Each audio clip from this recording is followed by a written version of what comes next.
অভিষেক বন্দ্যোপাধ্যায় হাওয়া গরম করে দিলেন, কিন্তু সুকান্ত মজুমদার চুপ থাকবেন কেন? দক্ষিণ দিনাজপুরে হিমেল হাওয়া বইছে ভালো রকম, কিন্তু রাজনৈতিক উত্তাপ। সুকান্ত মজুমদার অভিষেক বন্দ্যোপাধ্যায়ের দড়ি টানাটানি বেশ ভালো রকম। দীর্ঘদিন মহারাষ্ট্রে কাজ করতেন বালুরঘাটের দুই পরিযায়ী শ্রমিক অসিত সরকার এবং গৌতম বর্মন। বাংলায় কথা বলার জন্য তাদের গ্রেফতার করে জেলে নিয়ে যাওয়া হয়। তকমা দেওয়া হয় বাংলাদেশি অনুপ্রবেশকারীর। তাদের মুক্তি নিয়ে কিছুই করেননি সাংসদ সুকান্ত মজুমদার। শ্রমিকদের পরিবারের সঙ্গে কথা বলে এমনই অভিযোগ তৃণমূল সেনাপতির। বিজেপি যদি বাংলা বিরোধী না হয়, আগে তো সুকান্ত মজুমদারকে শোকজ করা উচিত। যে বিনা কারণে এই দুজনকে 7 মাস ফেরাবে কে? কোনো দোষ করলো কেউ আইনের পথে চলবে, কারোর কিছু বলার নেই। দোষটা কি?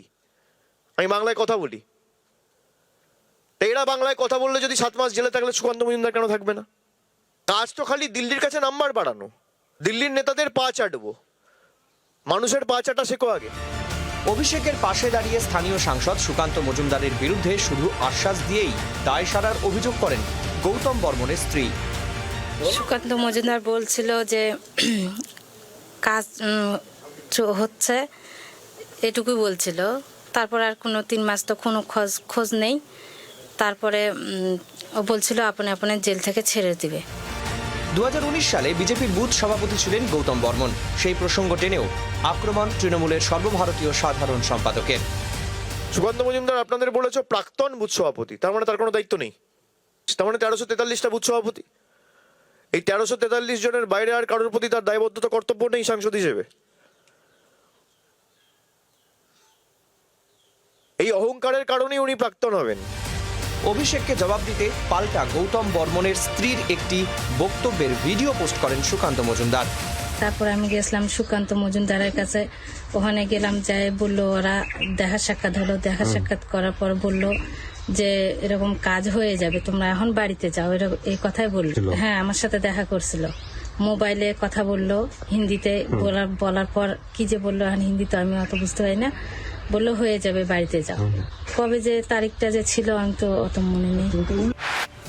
ভিডিও পোস্ট করে সুকান্ত লেখেন, সস্তা স্টান্টবাজি এবং লাগাতার মিথ্যাচারে অভ্যস্ত এক মাতব্বর তৃণমূল নেতা গত কয়েকদিন ধরে প্রকাশ্যে বিভ্রান্তিকর এবং অসত্য প্রচার চালিয়ে চলেছেন।